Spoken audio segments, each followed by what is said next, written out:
If you're anything like us, you've been watching more than your fair share of Netflix this past year.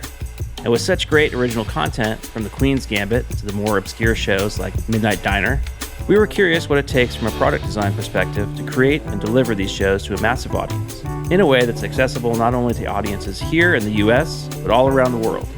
So we sat down to chat with Steve Johnson, Vice President of Design, and Rochelle King, Vice President of Creative Production at Netflix, to talk about how they approach inclusive design for a global audience, how they use a data-informed rather than data-driven product strategy, and why looking for passion rather than for credentials might just be the key to your next great hire.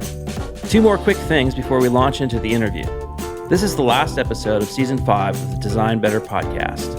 But don't worry, Season 6 is just around the corner, where we'll be sharing interviews with guests like bestselling author Dan Pink, who will teach us how to use persuasion to be better at our jobs, and Professor Sara Seager, an astrophysicist and planetary scientist whose research on exoplanets can shed light on how we can be better collaborators here on Earth. Finally, in between seasons, we're doing something fun and exciting. We're going to do a bonus Q&A show where you'll have a chance to record your question about design, creativity, leadership, or just any of the topics that we cover here on the show. And we're going to do our best to answer them for you. Just head over to dbtr.co/AMA. That's dbtr.co/AMA, all lowercase, and fill out that short survey there to submit your question. That's dbtr.co/AMA, all lowercase. We would love to hear from you. All right, let's grab some popcorn and head over to the interview with Netflix's Steve Johnson and Rochelle King. Here we go. Support for Design Better comes from Gusto, who make running a small business easy. Get 3 months free at gusto.com/designbetter once you run your first payroll. Running a small business is hard work, especially all of the payroll, quarterly tax filing stuff, and HR things. I'd rather be focused on my business and my customers than dealing with the administrative duties. But Gusto makes it easy. They automate the complicated parts of running a business. With Gusto, I never miss federal or state payroll tax filings. And I love the time off requests and time tracking tools. Gusto even offers a small group health insurance option for nearly any budget. When you run into issues you need help with, their HR experts are ready to help. It's a very well-designed product, easy to use, and great emotional design that will put a smile on your face. Design Better listeners get 3 months free once they run their first payroll. Just go to gusto.com/designbetter. That's gusto.com/designbetter. I've worked with lots of search firms, both as a leader searching for new talent for my teams, and as an individual exploring new steps in my career. But I trust none more than Wirt & Company. Since 1995, Wirt & Company has been the design community's most trusted search firm, co-founded by a designer and led by a CEO who has in-house operational startup experience.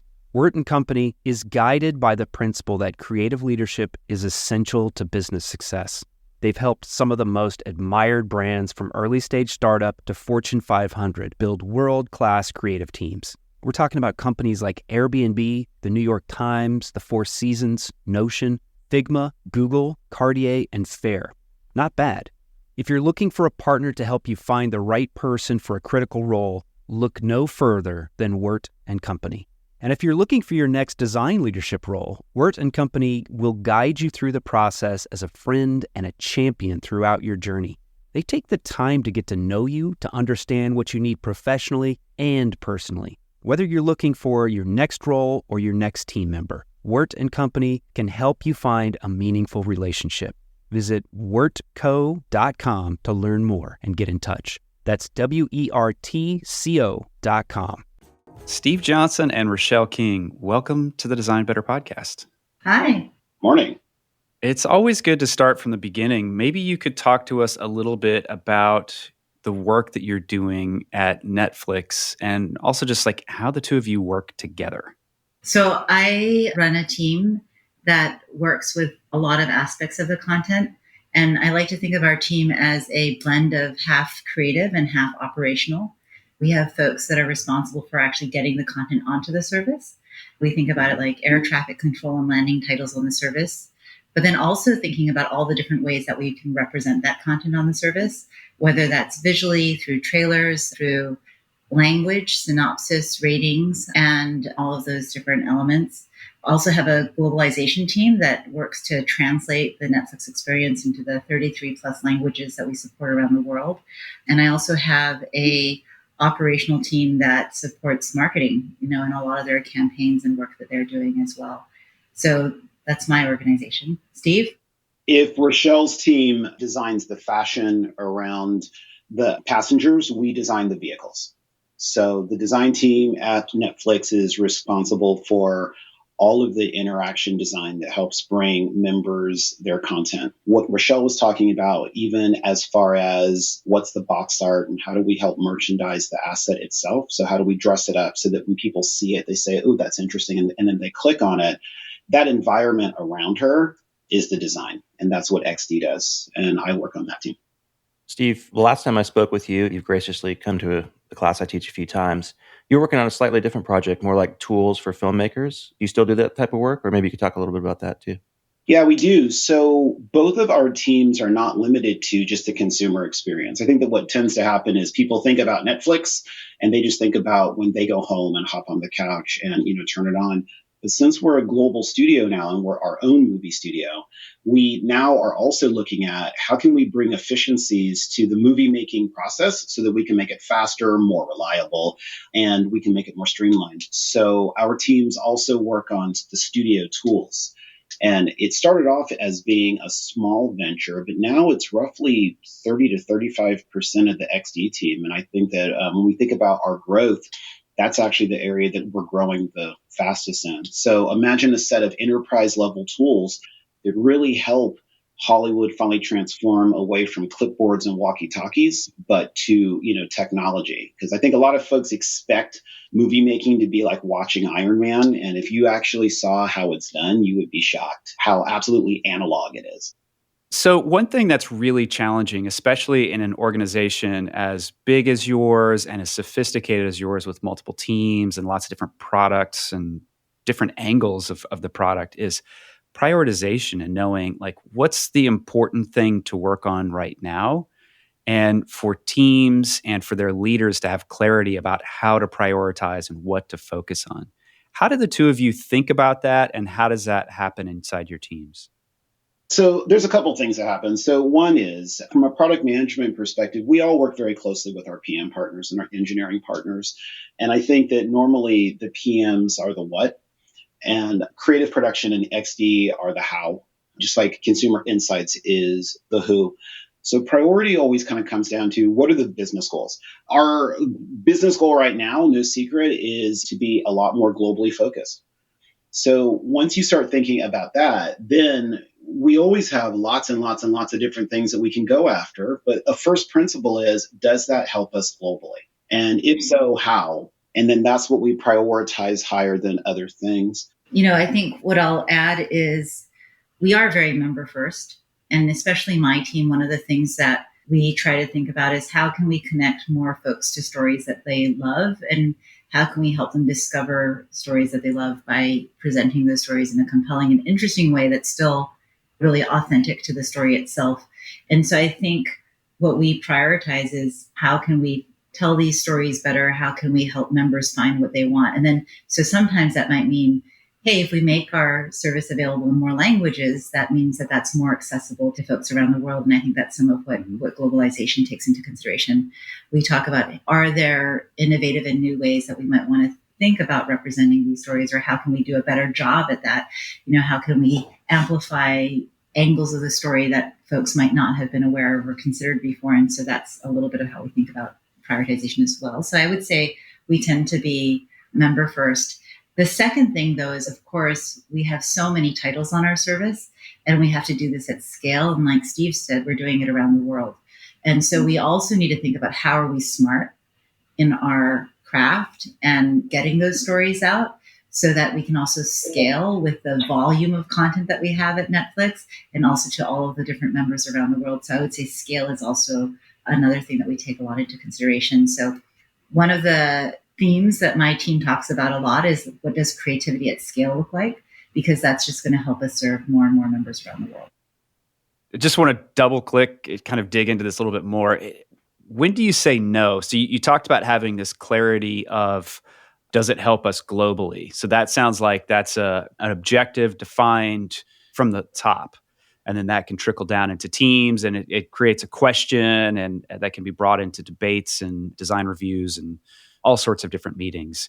But how about saying no? What does that look like when, new ideas come up that sound exciting, but, Steve, you pointed out you have to be an or company. You do have to say no to some things. And presumably there's a ton of stuff you could do towards that global mission, and you still have to say no. How does no happen?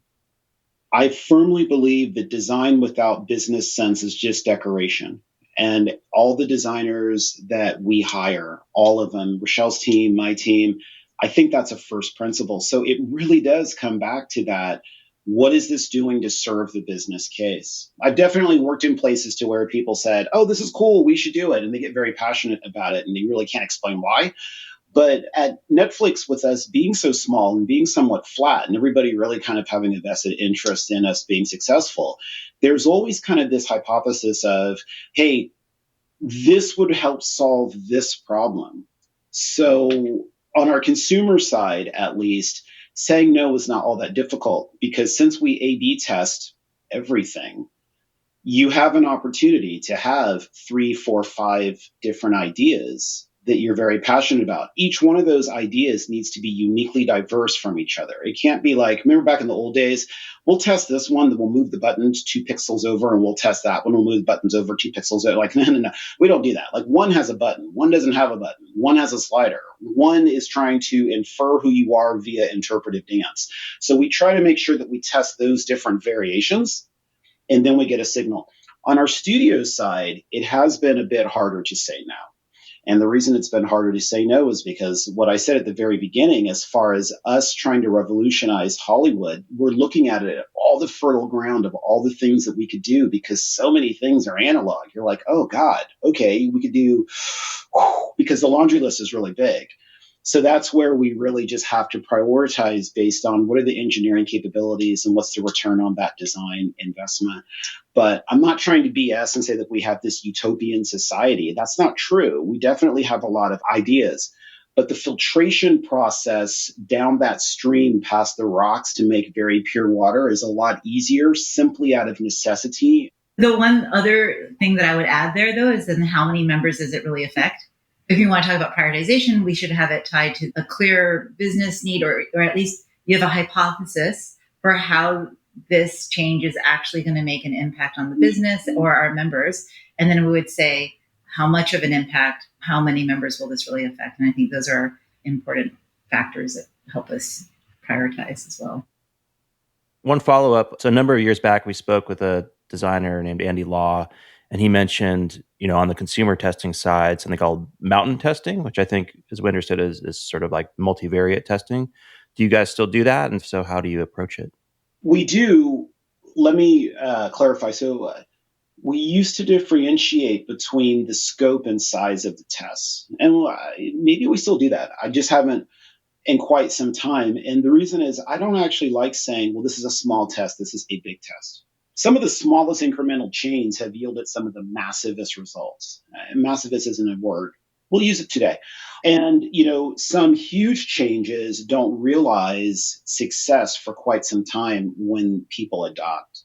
So I actually don't like t-shirt sizing a test anymore. I just like saying, what's the problem that we're trying to solve? How do you think that we can solve it? How can we make sure that it's scalable? Okay, to Rochelle's point, who is that member? How many people can we affect? And then should we do it? Here's an example. Something that's also interesting that we struggle with is this. We may come up with something that's fantastic, but it really only serves a very small audience. So then we have to ask ourselves, not how important is that audience, but what's the return on that investment? And sometimes we go ahead and do it because that audience means a lot to us, like the kids space.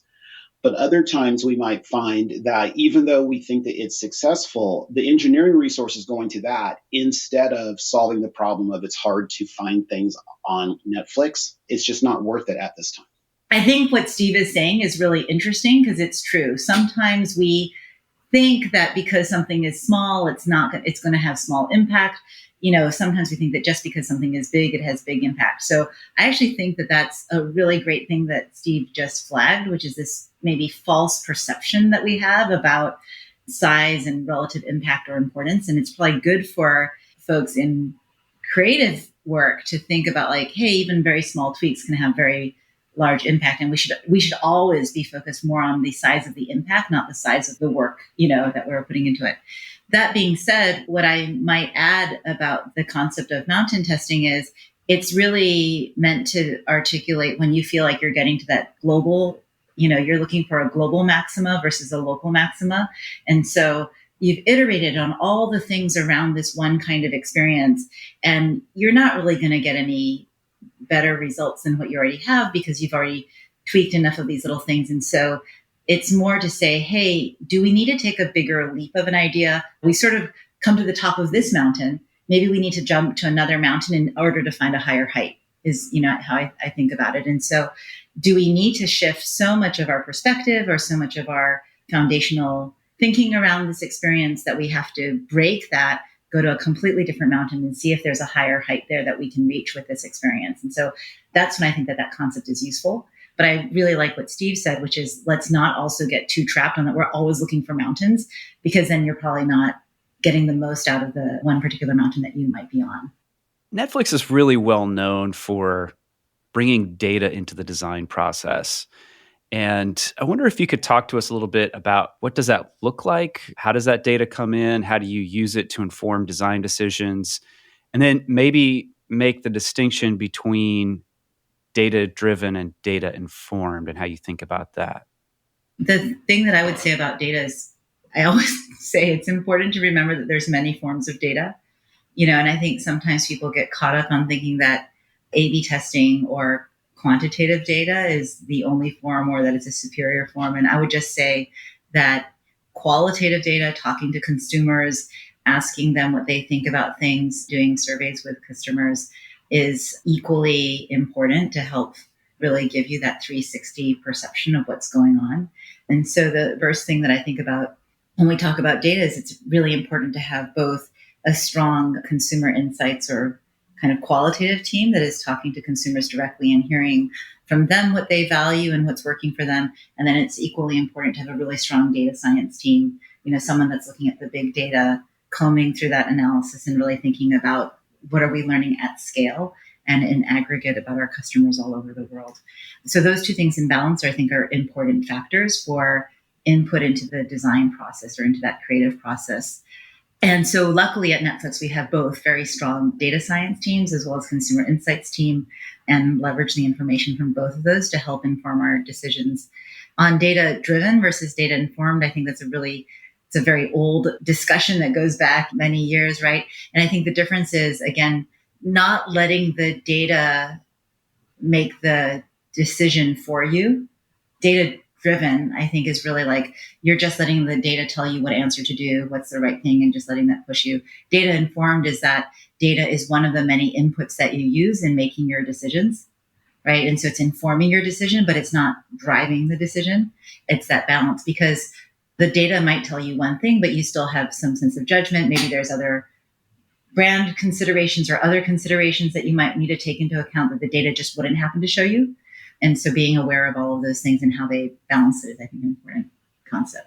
Yeah, it's a correlation and causation exercise. This is one of my favorite debates. Like, if you ever want me to geek out on something, we can talk about data-driven and data-informed just as stupidly as we could talk about skeuomorphic versus flat. I think that lots of product managers say to me, we should be data-driven. And I bring up something as silly as ice cream causes polio back in the 50s, right? Where people truly believed this because they were only testing one thing. Like, well, kids eat ice cream, they got polio. It's like, no, there's so many other things that you can look at. You only test what you know. Therefore, the result that you get is only based on something that you already knew. And that's the reason that I am fundamentally against being data-driven. Where we should be data-informed is of the things that we tested, this seemed to work. Now that we're thinking about human behavior and other variables, do we believe those are the only things to test? And I think we can all speak of lots of things that, well, based on the data, we would have thought this, but then years later, you find out it was fundamentally wrong because you were overlooking something. So I don't mean to bash too hard on PMs, but it really does always end up being this thing where you cannot make the assumption that the things of which you're testing are absolute. Therefore, the data that comes from it cannot be absolute. It sends you in a signal or in a direction, but that doesn't mean that it's the only answer. So I think that both Rochelle and I, we operate on the data informed. Of the variables that we tried, this one seems to be the best. Let's continue to develop that. You spoke about, PM being the what and XD design being the how, and you just spoke a little bit about this tension between data-driven and data-informed. Maybe you could both of you talk about the power dynamics between the design team and PM. I don't actually find there to be a lot of power dynamics because our PMs understand user experience. That's not something that I think that we struggle with at Netflix, really, but I do like the debate around things like data-driven and data-informed. What I will say is that the relationship, though, really has to be one of mutual respect. You have to respect your PM's judgment of the what. What are we going to go after? And why? And I think that great PMs are one that say, this is what we believe the best option is for us to achieve our goal with the data that we currently have. But I reserve the right at any time to pull the plug on that and pivot and go in a different direction. And that's something that I admire. And it's hard. I mean, it's hard to invest people's time and energy into something and then ultimately say, this isn't working. We're going to do something else. And don't get me wrong. It definitely makes people feel like, oh, man. But then you're just happy. You're like, on to the next thing. Because I think that we've all probably been in these situations where you just keep on slogging toward it just because you said you were going to. All indications are this isn't going to work, but you're like, oh, but we got to meet that deadline. And that's just not how we are. So it's probably the healthiest PM designer relationship I think I've ever experienced.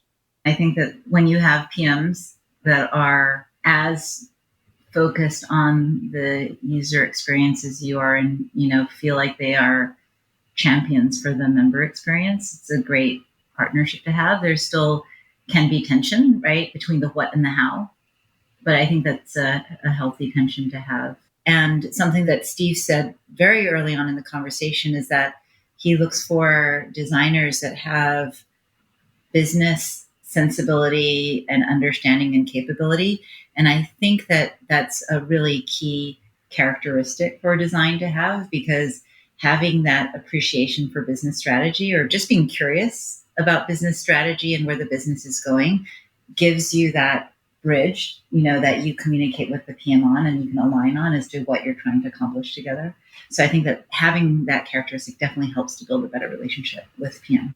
Let's talk a little bit about ethics in design, which is something that over the past, let's say, year and a half or so has become a very hot topic because we've seen a lot of good intentions going into work and the outcomes not necessarily aligning really well. What kind of conversations do you have in teams on a regular basis about ethics? Is that something that comes up? We don't explicitly talk about ethics, but we do talk about what's right for the consumer every day. My team is thinking about how do we translate language, the Netflix experience for the world, because we're thinking about what imagery are we going to use to represent different shows. Then we think about representations. We actually have a lot of conversations, I would say, about inclusion and diversity in the team, which is kind of the foundation for, are we making sure that we're representing things well, that we're not somehow inadvertently doing harm to different groups, et cetera? What is the consequence of those actions? Because we're so focused on representation. So I would say those are the kinds of conversations that my team has on a daily basis, and thinking about, what are we putting out there and how does that represent the content? So I would say that those are the conversations that we have more, because that's my realm right now. I think Steve's realm, because he's doing the interfaces and he's doing the actual user experience, that's where you're starting to shift behavior and things like that.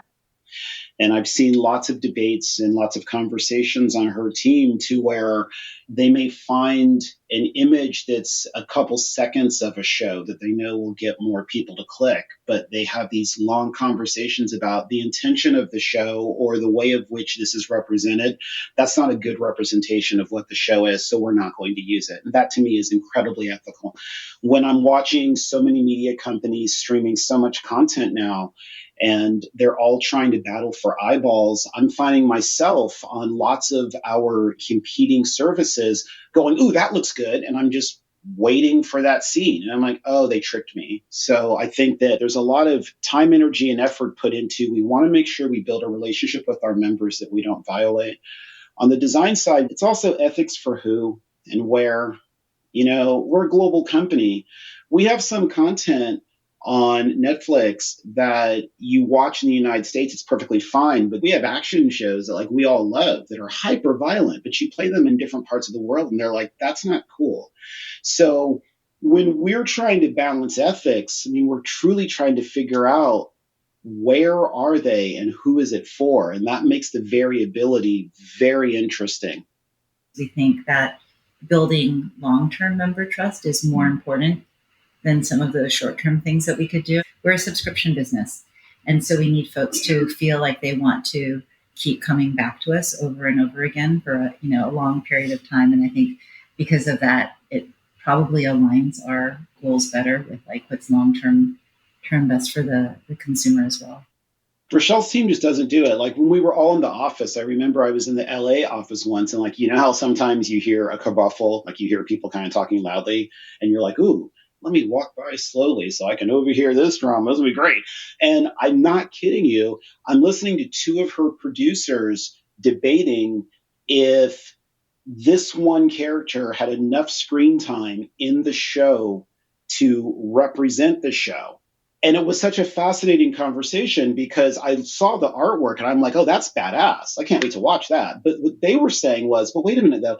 This thing is about an hour and 20 minutes long. This person's only in it for 17 minutes. Do we really think this is worth? And that's the kind of debate that I just don't think people understand happens at the human level in these hallways. And that's why I think that there's so much heart and so much attention to the ethics. When you have two people arguing about if that person represents the story in a way that doesn't manipulate others to click, that's awesome. Because there's a lot of other companies that are like, no, put that out there. We don't care as long as people click on it, and that's just not what we do. To Rochelle's point, because we're a subscription company. And once you cancel us, you've lost trust and it's hard to regain that. An example of this in action is Netflix is very easy to cancel. You can just go onto our website and cancel, and there's no pushback. And if you think about the difference of that cancellation experience compared to a lot of other companies where you have to call in, you have to talk to someone, you have to have them argue you back to, whether or not you should stay, et cetera. It's a very, very different experience. It's much easier and much faster. And we did A/B test that, and obviously cancellations are much higher if you make it easier to cancel, right? But I think that fundamentally, we just feel like that's a better experience for our customers. And so even though the business metrics in that test would say that if we're trying to optimize for subscribers, we wouldn't make it easy for folks to cancel. But ultimately, because we feel like it's just more important to have that good customer experience, we said it's just fundamentally better for the customer, even if it hurts the business a little bit, at least as represented in this test. So that's an example of the kind of thing that we have done. Support for Design Better comes from Uplift Desk, who help you work better and live healthier. Eli and I log a lot of hours at our desks, which can be detrimental to one's health if you're not paying attention to ergonomics. Uplift Desk offer high-quality, well-designed desks, chairs, and accessories to help you build an ergonomic workspace for home or work. Eli recently got a standing desk, and I got a human-scale Freedom chair. I've been dreaming about this chair for a long time, and I finally got one. I've already noticed a big change in my posture with this chair, and my body thanks me for it. Eli is logging a lot more hours standing than sitting these days, and he can make quick transitions with the flip of a switch. We love Uplift Desk, and we know that you will too. Design Better listeners can get a special deal by visiting upliftdesk.com and use the code DesignBetter at checkout for 5% off your order. You'll get free shipping, free returns, and an industry-leading 15-year warranty. Go to upliftdesk.com Use code DESIGNBETTER and get 5% off. Design a better workspace with Uplift Desk. Support for Design Better comes from Gusto, who make running a small business easy. Get 3 months free at gusto.com/designbetter once you run your first payroll. Running a small business is hard work, especially all of the payroll, quarterly tax filing stuff, and HR things. I'd rather be focused on my business and my customers than dealing with the administrative duties. But Gusto makes it easy. They automated the complicated parts of running a business. With Gusto, I never miss federal or state payroll tax filings, and I love the time off requests and time tracking tools. Gusto even offers a small group health insurance option for nearly any budget. When you run into issues you need help with, their HR experts are ready to help. It's a very well-designed product, easy to use, and great emotional design that will put a smile on your face. Design Better listeners get 3 months free once they run their first payroll. Just go to gusto.com/designbetter. That's gusto.com/designbetter. Support for Design Better comes from Factor, America's #1 ready-to-eat meal delivery. Design Better listeners can save 50% on their order at factormeals.com/designbetter50. Use the code DesignBetter50.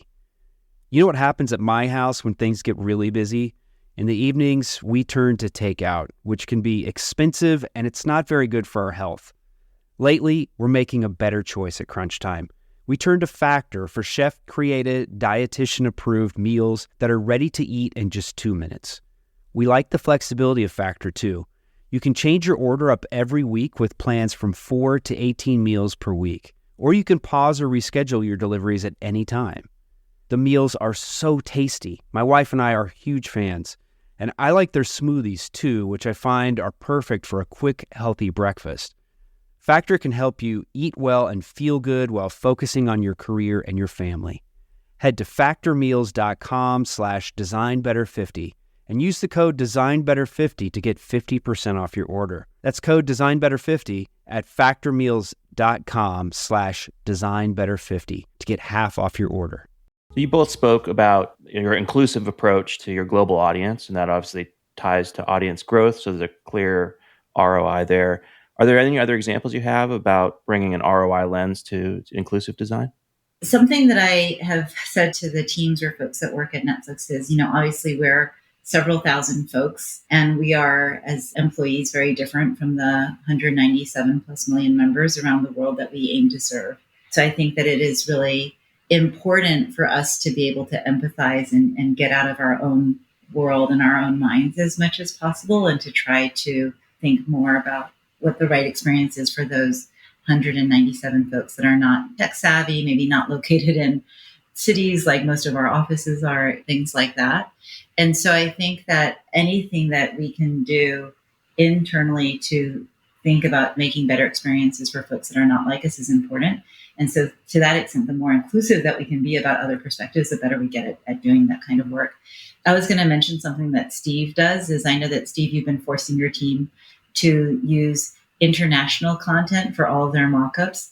Most of your team, Steve, I think, is located in the US, and like 90+% of the team is located in the US. And so you have this tendency to, when you're doing mock-ups and working out, prototypes and ideas, you're going to use the content that you're watching in the US. And Steve has forced his team to only use content that's more popular around the globe rather than our internal content, because it does just give you a slightly different perspective, and it helps you kind of get in the mind of someone who might be looking at this sitting in India or sitting in Switzerland or wherever else around the world that our consumers might be.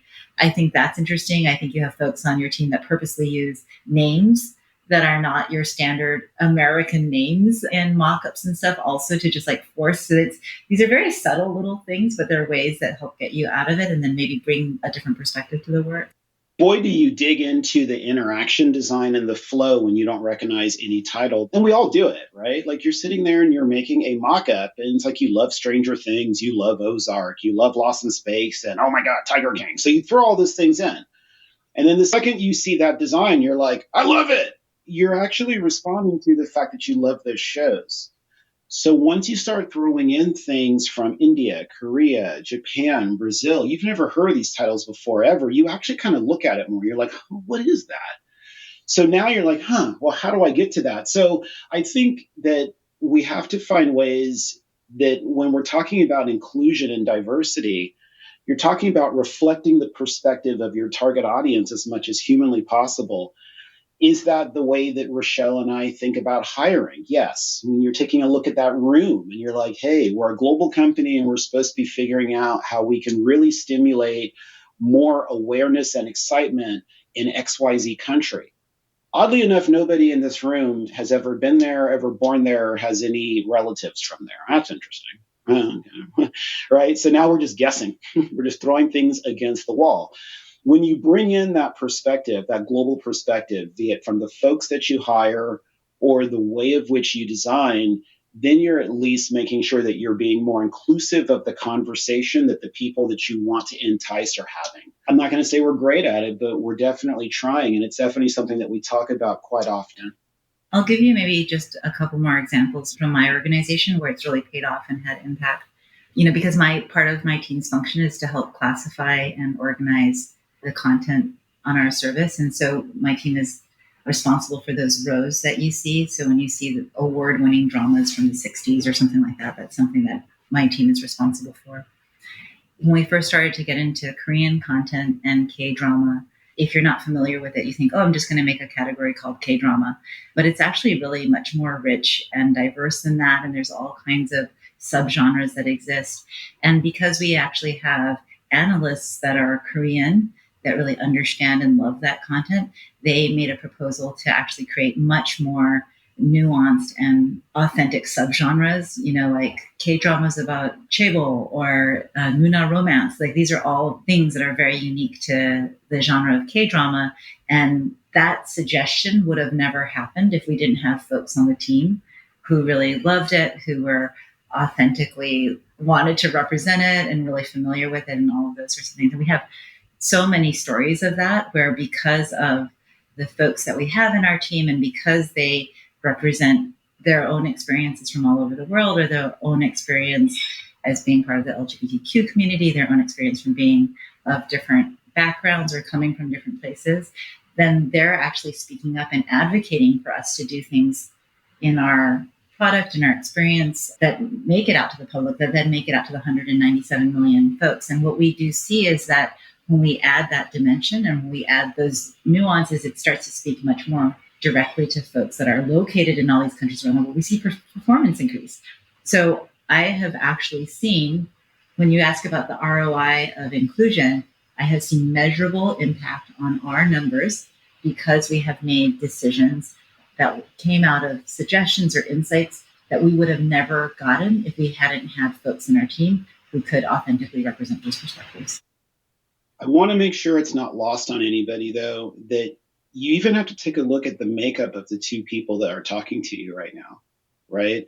Between the two of us, somebody within either Rochelle's team or mine touched 100% of your Netflix experience. It doesn't matter what it is. Whatever that experience is, either in Rochelle's team or mine, they touch that. But at this highest level, you're talking to two individuals that don't actually look like or come from what most of the design community leadership comes from, right? She and I go to conferences with our peers from all over the Valley. And I mean, honestly, it's kind of lonely. It's like it's me, it's Rochelle, it's a few other names that I won't mention. But by and large, if you took a look at all the executive leadership for creative and design in Silicon Valley, and then definitely exploded it out across Warner, Time, DreamWorks, Legendary, Disney, etc., we are the definition of the term minority. So when you have Rochelle and I really thinking about how do we organize a global entity that can help bring the perspectives in so we can tell the best compelling stories possible, you're already talking to two people that are thinking about people of different genders, walks of life, came up through different financial situations, ethnicities, race, I mean, just everything. And it's because it's who we are, and it's the way that we had to have our career. It's the way that we had to fight and make sure that we were heard and we had a voice. And even after we got the job, we're still interviewing for the job constantly because people's expectations are XYZ because they walk in with their own preconceived notions. Those are all the things that over the past X years we've had to deal with in order to get to where we are today. So we're going to make sure that the next Rochelle King and the next Steve Johnson, who still might even be in college, when they come up, at least through our organizations, they're not going to have to fight those things. They're already kind of baked into the fabric of the way of which we manage and run organizations. Let's dig into that a little bit more, because I think that's a really important distinction that you've just made. When you think about that next generation that's coming up, how do you find them and nurture their growth and bring them in to maybe not necessarily to your teams directly, hopefully, but also help them find their way in their career in other places?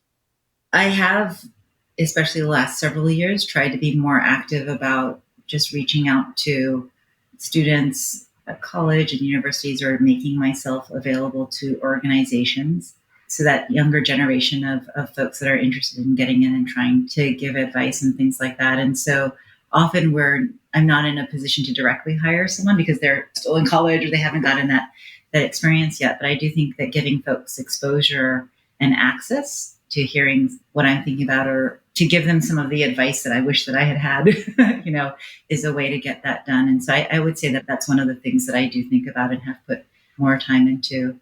As an aside, like, I know that I negotiated with you all to give some donation to an organization of Envision software, to an organization that I work with that's trying to bring folks up in the industry too. And so I think it's things like that we all do to try to just give access and take some of our privilege that we've earned and try to help spread that out more. That's, I think, pretty important. There's a lot of things that I try to do to where if you reach out to me, I mean, I'm going to try to have a conversation with you, sometimes to a fault, in that it comes at the expense of time. But I believe that it's time well spent, because it's time that I know that when I was younger in my career, I wish somebody had invested. And it just takes a couple minutes to just respond to an email or look at someone's portfolio on LinkedIn, et cetera.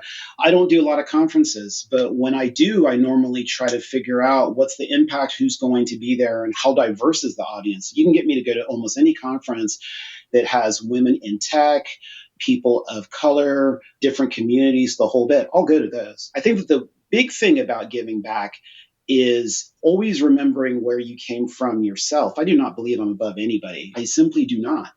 And this entire power dynamic that Rochelle and I have now, because our titles make it seem like we're at this certain place, I'll speak for her. We actively fight against that to make sure that when we meet new people, if you are the newest person to the company that is new in their career, you're the folks that we're going to sit down and we're going to have conversations with as much as humanly possible, because we know that that is going to be so much more meaningful, and it'll hopefully bridge that gap to where when I see you in the hallway, you're still going to talk to me.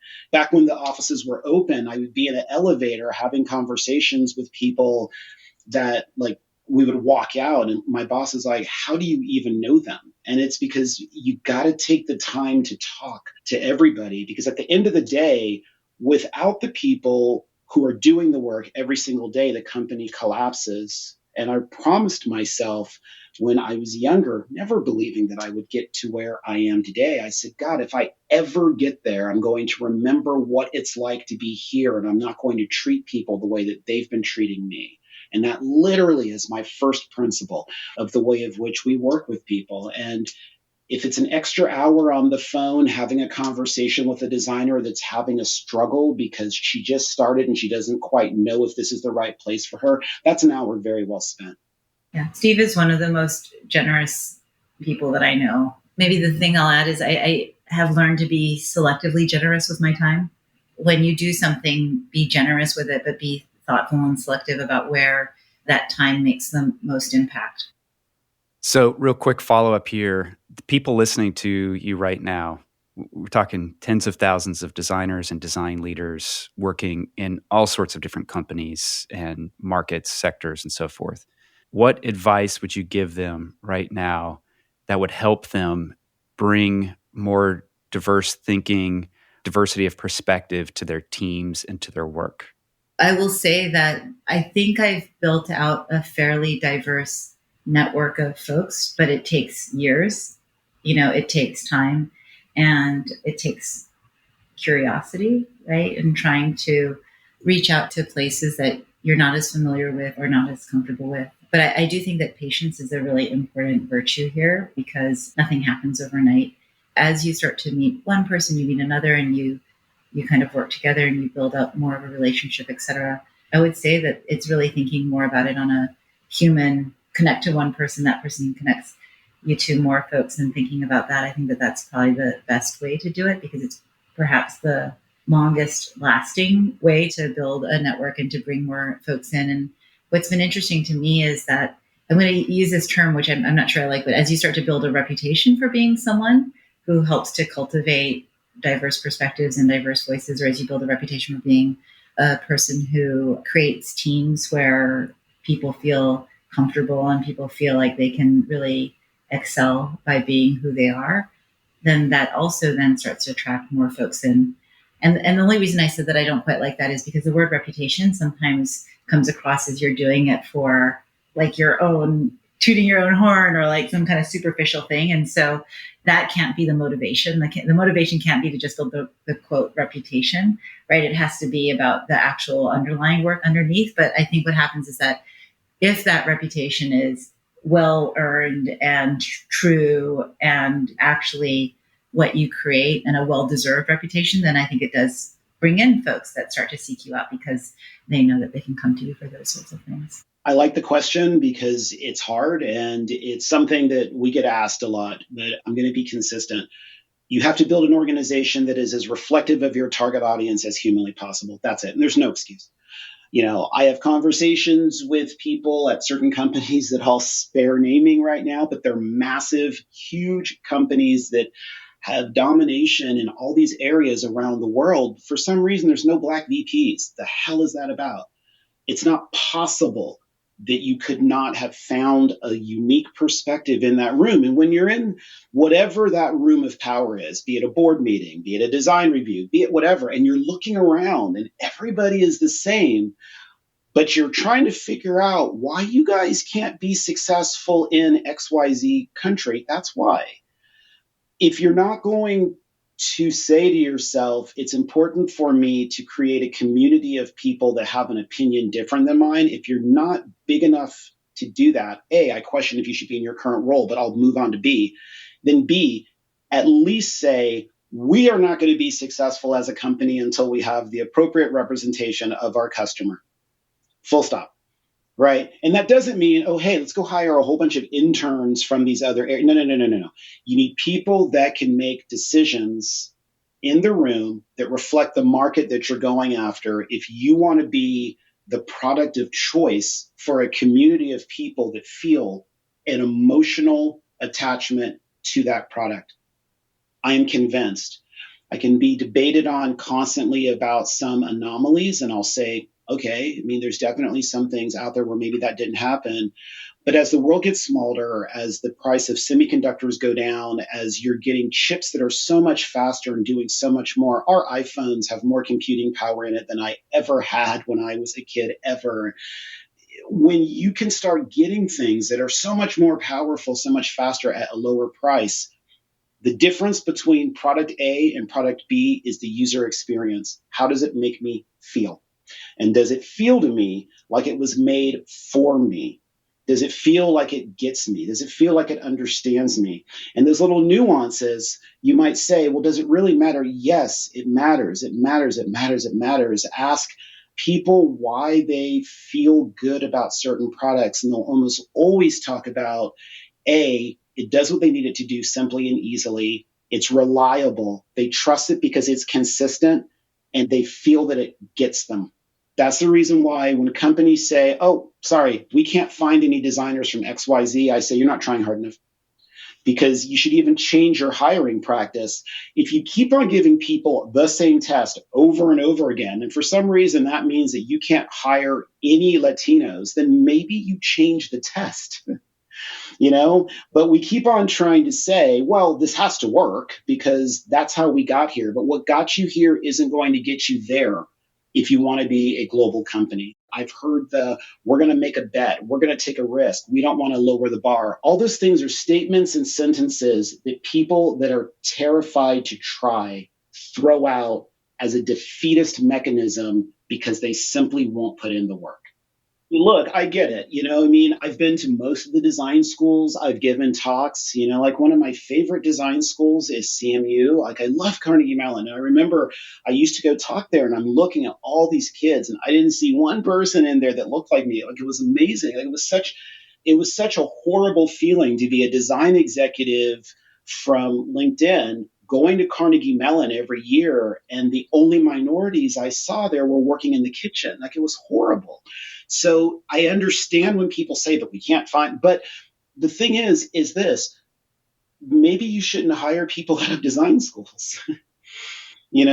You can then get some people from design schools, some people from engineering schools, some people from business schools, some people from maybe they didn't go to school. Maybe it's just some freelance artist. You can go on YouTube or Instagram right now and find tons of young, talented individuals that have massive amounts of expression. And then if you can have them translate what they did on Insta or TikTok into an interface, that learning is simple because now you're just teaching them how to use the tool. But the hard thing that I find that you can't teach, which is the passion and the heart, I already got that. Just help them learn how to translate it. So that's the type of thing that I think Silicon Valley, specifically our industry, has the capabilities to do because of our global reach. But a lot of my colleagues that have titles like mine and positions like mine with the kind of success that we have won't do it. We just keep on doing the same thing over and over. And that's why I get so passionate about this, is because it can be done if you try and if you think as creatively about hiring a diverse team as you do about building world groundbreaking products. So, Steve and Rochelle, we've got you here. You're both at Netflix. And recently, my mom recommended to me a really great series, Midnight Diner. And I think it's a little more obscure, but I've been loving it. We wanted to ask both of you, could you recommend something that you've been loving on the platform that's maybe not as well known? Not Stranger Things, but something that people might not know about that you love. I'm going to have to think a little bit about something not as well known because I was going to say The Queen's Gambit. I love it. It's so good. Which just came out and folks really love, and I do too. By the way, I love Midnight Diner. I often use Midnight Diner as a metaphor for what we're trying to accomplish at Netflix. It's a guy who runs this diner that opens at midnight, and he will make whatever you want as long as he has the ingredients in his kitchen. And so I always use it as a metaphor for Netflix because I say that's the kind of experience we want to deliver. It's personalized and local. And so it's a great show. I told you that story earlier about K-drama, and then I was not into K-drama at all. And so now I watch a lot of K-drama because my team has started to recommend it to me. I liked Memories of Alhambra, which is a mix of sci-fi and your standard K-drama fare, which means that there's a little bit of romance in it, but there's like AR stuff in it. I liked that show. I was binging Enter the Badlands because it kind of feels like The Matrix on steroids. I was watching Wu Assassins because I just thought that was badass. I loved Evil, which is, great. And then Unsolved Mysteries is always interesting for me because I like, crime drama. But honestly, I think most of the things that I love are somewhat well known. Rochelle and I, everybody in the company has something called preview content. We have an opportunity to see some things before they launch. So I find that I tend to binge stuff that nobody even knows about because by the time it comes out and everyone's talking about it, I won't have time to watch it. So there are some shows that I'm enjoying now that aren't out yet that I don't think that we can, talk about. What I'm loving about the revolution right now is we're finally getting back to really good storytelling because we're realizing people have access to everything. So now we got to make sure we get back to great writing and great storytelling. Well, on that note, Steve and Rochelle, so wonderful having you on the show. Thanks for being here. Thanks for having us. Talk to you guys soon. Yeah, thank you.